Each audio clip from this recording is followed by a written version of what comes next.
السلام عليكم ورحمة الله تعالى وبركاته.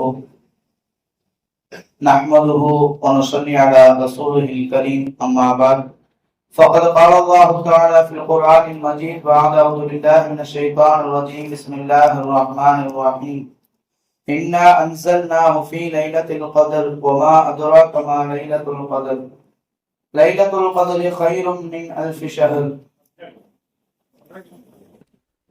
صدق الله العلي العظيم. وقال رسول الله صلى الله عليه وسلم من قام ليلة القدر إيمانا احتسابا غفر له ما تقدم من ذنبه وما تأخر أو كما قال عليه الصلاة والسلام. புகழ்ச்சியும் ஏக இறைவன் அல்லாஹ் ஒருவனுக்கே உரித்தாகட்டுமாக. ஸலாத்தும் ஸலாமும் கண்மணி நாயகம் ரசூலுல்லாஹி ஸல்லல்லாஹு அலைஹி வஸல்லம் அவர்களின் மீதும் அவர்களை பின்பற்றிய உத்தம சத்திய சஹாபாக்கள் அவர்களுடைய குடும்பத்தார்கள் குறிப்பாக இந்த மஜ்லிஸில் ஒன்று கூடியிருக்கக்கூடிய அனைவரின் மீதும் என்றென்றும் நின்றுள்ளவர்களுமாக. கண்ணியமானவர்களே, நாம் ஒரு புனித ஒரு இரவுல நாம் என்ன செய்திருக்கிறோம்? ஒன்று கூடியிருக்கின்றோம். சஹாபாக்கள் எல்லாம் ஸல்லல்லாஹு அலைஹி வஸல்லம் அவர்களிடத்துல இன்றைய நபிமார்களை பற்றி பேசிக் கொண்டிருக்கும் பொழுது கேட்டார்கள், யா ரசூலல்லாஹ், முந்தைய சமுதாயங்கள் எல்லாம் அதிகமான வயதுடையவர்களாக இருக்கிறார்கள், அதிகமான அமல்களை செய்திருக்கிறார்கள். ஆனால் நாமோ 60க்கும் 70க்கும் மத்தியில ஒரு வாழ்க்கையை வாழுகிறோம். எந்த ஒரு விஷயத்தை வைத்து நாம் தான் சிறந்த உம்மத் என்பதாக சொல்லுகிறீர்கள் என்பதாக ஸல்லல்லாஹு அலைஹி வஸல்லம் கேட்கிறாங்க. அந்த நேரத்துலதான் ஆயத்து இறங்குறது, இன்னா அன்ஸல்னாஹு ஃபீ லைலத்தில் கத்ர் வமா அத்ராக மா லைலத்துல் கத்ர் லைலத்துல் கத்ரி கைரும் மின் அல்ஃபி ஷஹர்.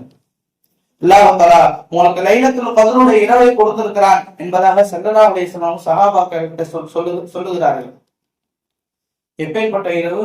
1000 மாதங்களை விட ஒரு சிறந்த இரவு இந்த லைலத்துல் கத்ருடைய இரவு. சொன்னாங்க ஸல்லல்லாஹு அலைஹி வஸல்லம் அவர்கள் முந்தைய நபிமார்களை பற்றி பேசும் பொழுது ஏறத்தாழ அவர்கள் 1000 வயது கொடுக்கப்பட்டவர்கள், 900 வயது கொடுக்கப்பட்டவர்கள் என்பதாக சொல்லும் பொழுது அவர்களுடைய வாழ்க்கையில வணக்க காலம் மட்டுமே ஏறத்தாழ 80 ஆண்டுகளுக்கும் மேலாக இருந்தது. இதை கேட்டு விட்டுதான் கேட்கிறார்கள். சஹாபாக்கள் கேட்டதுக்கு இந்த ஆயத்து இறங்கியது. சொல்லப்பட்டது, இந்த 1000 மாதங்கள்ல கணக்கு போட்டோம்னு சொன்னா, இந்த ஒரு நாள் நம்ம அமல் செஞ்சோம்னு சொன்னா அல்லாஹ் தஆலா நம்மளுடைய வாழ்க்கையில ஒட்டுமொத்தமாக 80 வருடங்கள் அமல் செய்த நன்மையை அல்லாஹ் தஆலா இந்த ஒரு நாள்ல கொடுக்கிறான். அல்லாஹ் தஆலா அவ்வளவு பெரிய ஏற்பாடு செய்திருக்கிறான் இந்த லைலத்துல் கத்ருடைய இரவுல. ஸல்லல்லாஹு அலைஹி வஸல்லம் அவர்கள் சொன்னார்கள், லைலத்துல் கத்ருடைய இரவை நீங்கள் கடைசி 10ல ஒற்றைப்படை இரவுகள்ல தேடுங்கன்னு சொல்லிட்டாங்க.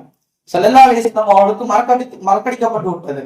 இருந்தாலும் கூட குர்ஆனில இந்த இன்னா அன்ஸல்னாஹு சூராவை வைத்து முஃபஸ்ஸிரீன்களும் முஹத்திஸீன்களும் ஒரு அற்புதமான ஒரு விஷயத்தை சொல்லுகிறார்கள். என்னன்னு சொன்னா, பொதுவாகவே அல்லாஹ் தஆலா குர்ஆன்ல பல விதமான வார்த்தை ஜாலங்களும் அதே போன்று பல விதமான எண்ணிக்கை ஜாலங்களும் அல்லாஹ் தஆலா பயன்படுத்துவான். அதே போன்று முஹத்திஸீன்களும் அதே போன்று அதை கையாளுவார்கள். இப்பேற்பட்ட ஒரு நிலை சூரத்துல் இன்னா அன்ஸல்னா இருக்கிறது. அதுல மொத்தம் 30 வார்த்தைகள் வந்திருக்கிறது. இன்னா அன்ஸல்னாஹு ஃபீ லைலத்தில் கத்ர் என்பதாக தனித்தனியா பிரிச்சோம்னு சொன்னா ஏறத்தாழ 30 வார்த்தைகள். அந்த 30 வார்த்தைகளும் எதை குறிக்கிறது என்று சொன்னால் 30 ஜுஸுகளை, குர்ஆன்ல இருக்கக்கூடிய 30 ஜுஸுகளை குறிக்கிறது. வார்த்தையா பிரிச்சுட்டாங்க. அடுத்து எழுத்தா பிரிக்கிறாங்க. ஏறத்தாழ 114 எழுத்துக்கள் வருது. அந்த 114 எழுத்துக்களும் குர்ஆன்ல இருக்கக்கூடிய ஒட்டுமொத்த 114 சூறாக்களை குறிக்கிறது. அப்படி பிரிக்கிறார்கள். பிரித்து விட்டு இந்த இரவனுடைய பெயர் என்ன? லைலத்துல் கத்ர். கத்ருடைய இரவு. கத்ர்னு சொன்னா அல்லாஹ் ஒரு மனிதனுக்கு ரிஸ்கை நிர்ணயிப்பான். அல்லாஹ் தஆலா நிர்ணயித்த விதிக்கு கத்ர் என்பதாக சொல்லப்படும். இந்த இரவுல தான் ஒட்டுமொத்த மனிதர்களுடைய எல்லா விதிகளும் முடிவு செய்யப்படுகிறது. குர்ஆன் இறக்கப்பட்டது. அவ்வளவு சிறப்பான இரவு.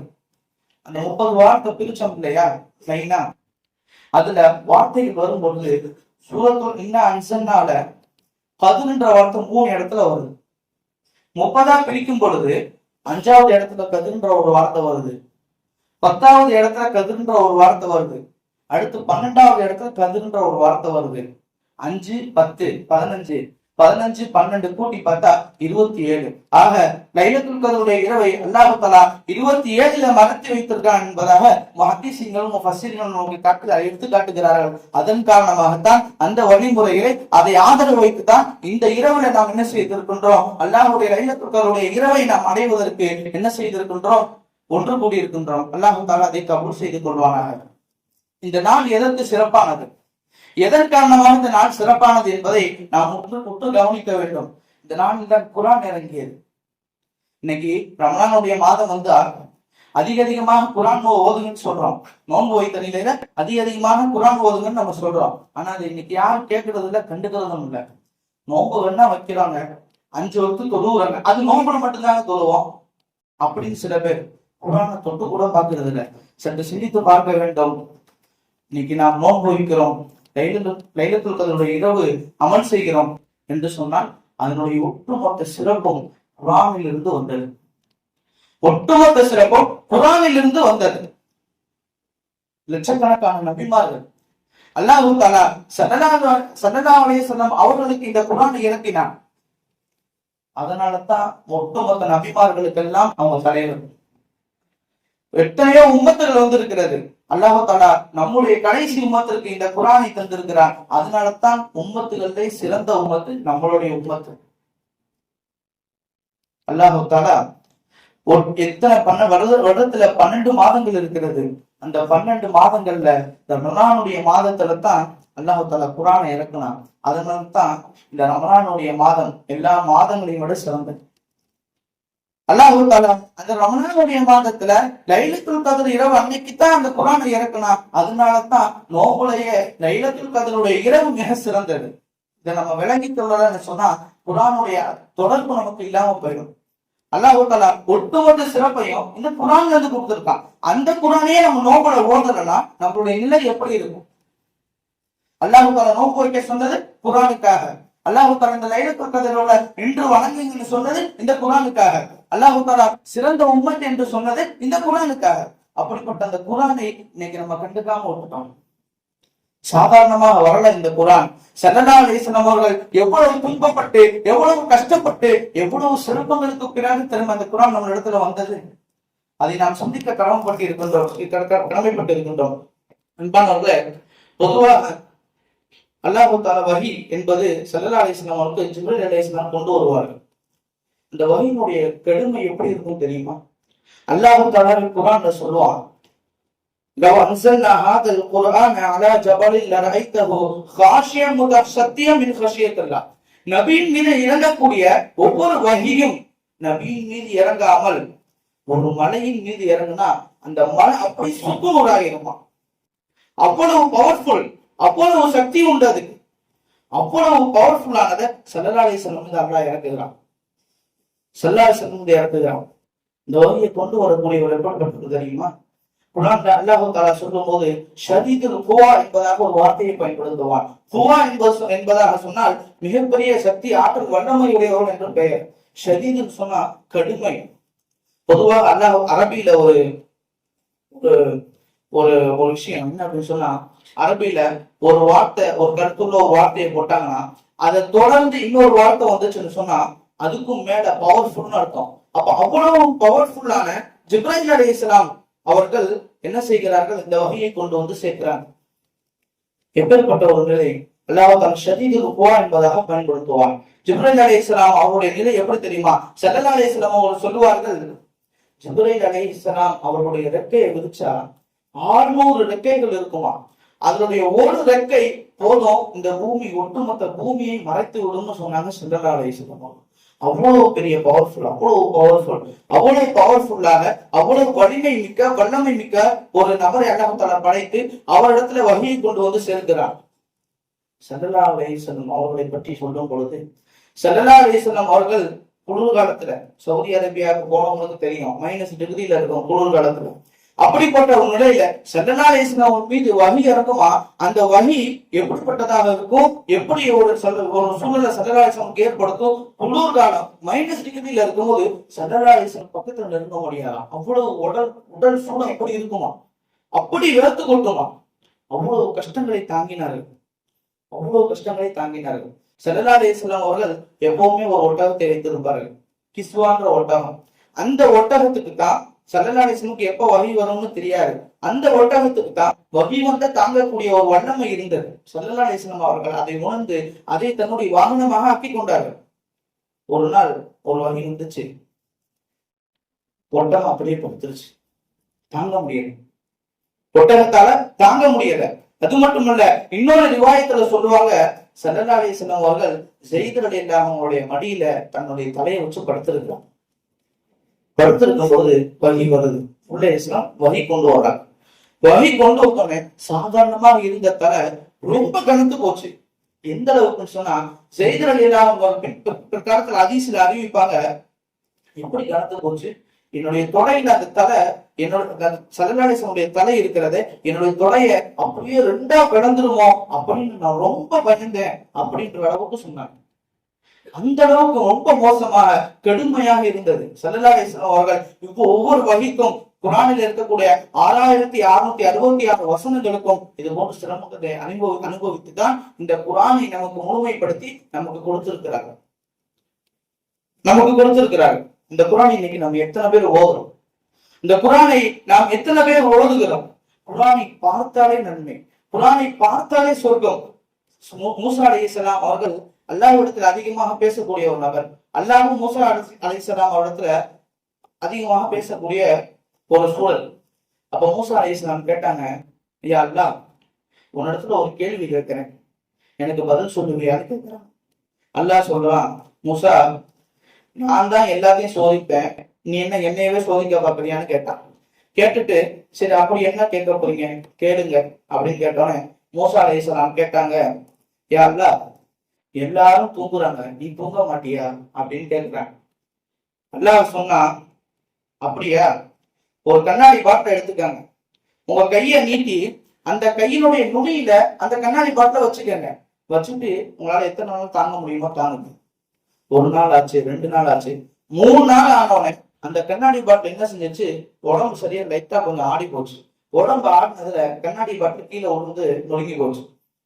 அல்லாஹ் கேட்டான், மூசா என்ன ஆச்சு அப்படின்னு கேட்டோன்னே சொன்னாங்க, மூசா அலைஹிஸ்ஸலாம் எல்லாம் எப்படி நடந்து போச்சு, உடம்பு லைட்டா ஒரு ஆட்டம் ஆடிச்சு, இந்த பாட்டில் என்ன செஞ்சிருச்சு, சுக்குநூறா நொறுங்கி போச்சுன்னு சொன்னான். சொன்னதுதான் மாத்தணும். அல்லாஹ் சொன்னா, இதே போன்றுதான் அந்த பாட்டுக்கு உதாரணம் தான் உங்களுடைய பூமி, இந்த உலகம். இந்த உலகத்தை நான் பாதுகாத்துக் கொண்டு இருக்கிறேன், நான் தூங்கிட்டு அந்த உலகத்துடைய நிலைமை என்ன அப்படின்னு கேட்டான் அல்லாஹ். 2வது கேள்வி, அல்லாஹ் இன்னொரு விஷயம் கேட்கணும் அப்படின்னு கேட்கிறாங்க, எல்லாத்தையும் மனுஷனை பூரா நீதான் படைச்ச, எல்லாமே உன்னோட அடிமைங்க தான், தவறு செஞ்சா மன்னிக்கக்கூடிய குணம் உன்கிட்ட ஏராளமா இருக்கு, உன்னுடைய ரஹமத்துக்கு ஈடு இணையே இல்ல, அப்புறம் ஏன்டா நான் நரகத்தை படைச்ச அப்படின்னு சொல்லி மூசா அலைஹிஸ்ஸலாம் அல்லாஹ்ட்ட கேட்கிறாங்க. அல்லாஹ் சொன்னான், அப்படியே விஷயம், நீங்க என்ன செய்யுங்க, விவசாயம் பண்ணி கோதுமை அறுவடை செய்யுங்கன்னு சொன்னாங்க. அல்லாஹ் சொன்னான்.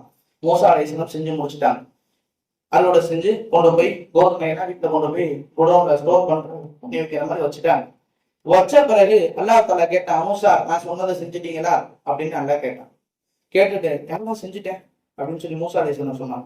சொன்ன மாத்திரத்துல அல்லாஹ் கேட்டான், கோதுமையை விளைவிக்க சொன்னேன், விளைச்சு வீட்டுக்கு கொண்டு போய் வைக்க சொன்னேன், அந்த கோதுமையிலிருந்து வந்த பதறுகள் அதனுடைய கழிவுகளை என்ன செஞ்சீங்க அப்படின்னு அல்லாஹ் கேட்டான். மூசா அலைஹிஸ்ஸலாம் சொன்னாங்க, யா அல்லாஹ் அதெல்லாம் குப்பையில கொண்டு போய் சேர்த்துட்டேன், அதை வச்சு நான் என்ன செய்ய அப்படின்னு மூசா அலைஹிஸ்ஸலாம் கேட்டாங்க. அல்லாஹ் சொன்னா, மனிதர்களும் சில பதர்கள் உண்டு, தொழுகைக்கு வராதவன், குர்ஆன் ஓதாதவன், ஜகாத்தை கொடுக்காதவன், நோன்பு வைக்காதவன், எனக்கு மாறு செய்தவன், நான் எனக்கு சிறுத்து செய்தவன் என்பதாக அவர்கள் எனக்கு தேவையில்லை, அவர்களுக்கு சொர்க்கத்துல இடம் இல்லை, அவர்களுக்கு இடம் நரகம் தான் என்பதாக அல்லாஹ் தஆலா சுட்டி காட்டினான். 3வதாக மூசா அலைஹிஸ்ஸலாம் அவர்கள் திரும்பவும் கேட்கிறாங்க, அல்லாஹ் 3வது ஒரு கேள்வி, அது கேட்டா நீ கோபப்பட்டுருவியோன்னு பயமா இருக்கு அப்படின்னு சொல்லிட்டே கேட்கிறாங்க. கேளுங்க மூசா, நீங்க கேட்கறதுனால உங்க மனசுல என்ன இருக்குன்னு எனக்கு தெரியும் அப்படின்னு சொல்லி அல்லாஹ் சொல்றான். 3வது ஒரு கேள்வி கேட்கிறாங்க, அல்லாஹ் நீ நானா இருந்து நீயா இருந்தா என்னிடத்துல என்ன கேட்பான்னு கேட்டாங்க. சொன்னா அல்லாஹ் நான் ஆரோக்கியத்தை கேட்பேன் அப்படின்னு அல்லாஹ் சொன்னான். ஒட்டுமொத்த உலகத்திலேயே ஆரோக்கியத்தை விட சிறந்த ஒரு நியமத்து கிடையாது.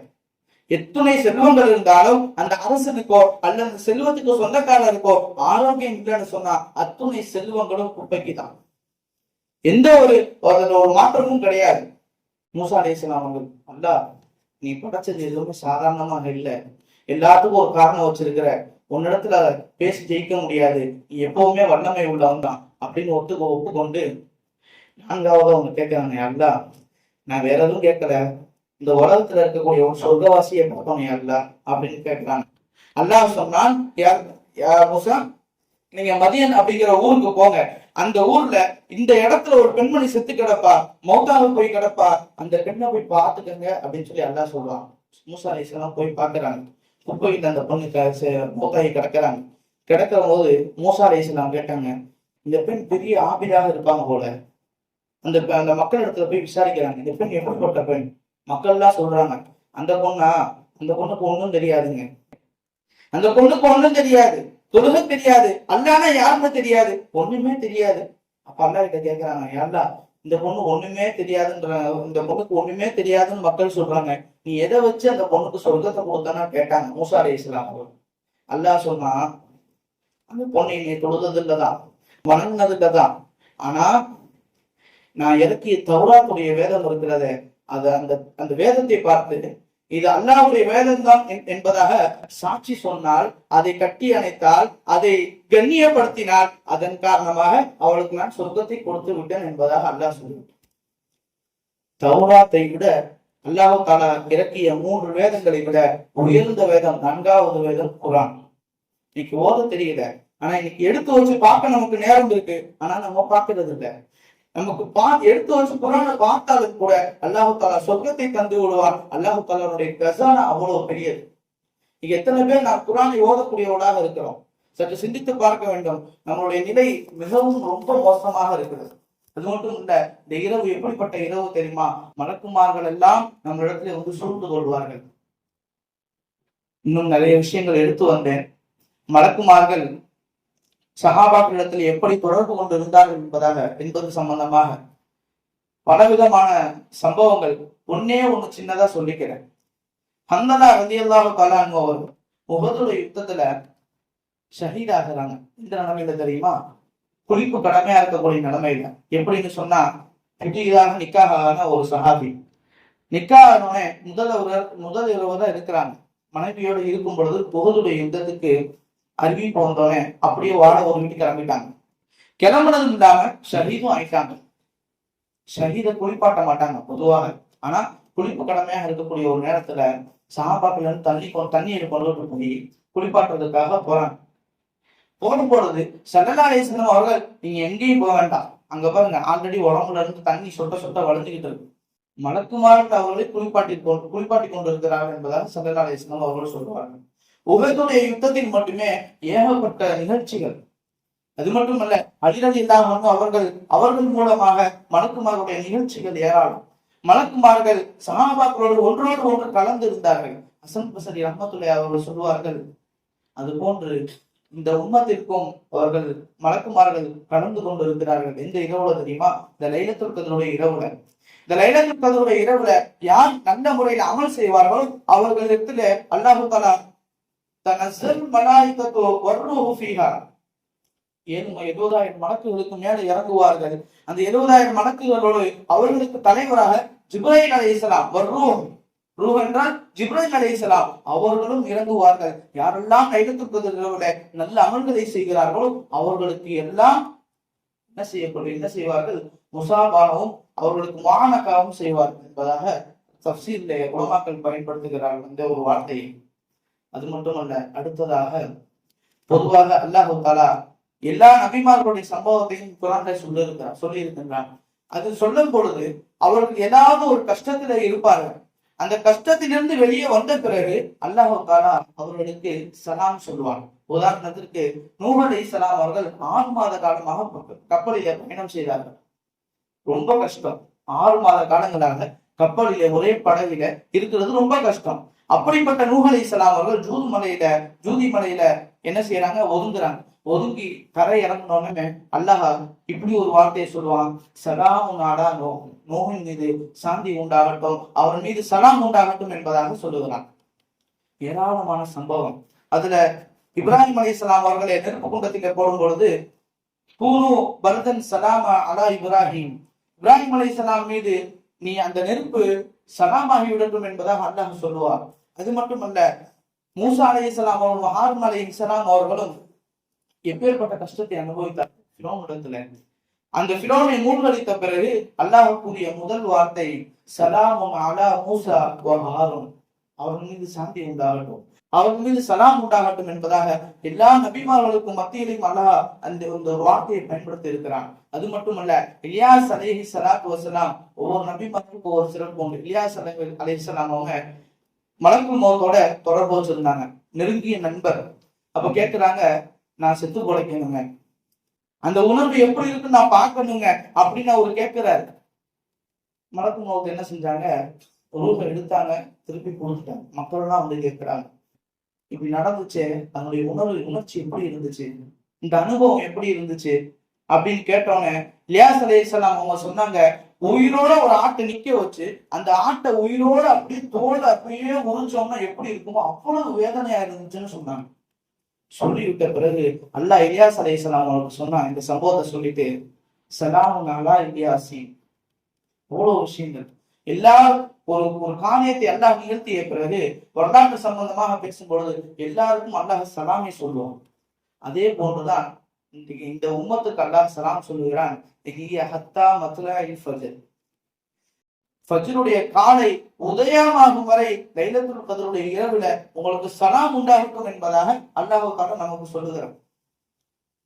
நபிமார்களுக்கு சொல்ல போய் இன்னைக்கு அல்லாஹ் தஆலா இந்த உம்மத்துக்கு சொல்லி இருக்கின்றான். அப்படிப்பட்ட நல்ல நசீபுடையவர்களாக அல்லாஹ் தஆலா நம்மை ஆக்கி அருள் புரிவானாக. ஆமீன். வாஹிர் தஅவானா அல்ஹம்துலில்லாஹி ரப்பில் ஆலமீன்.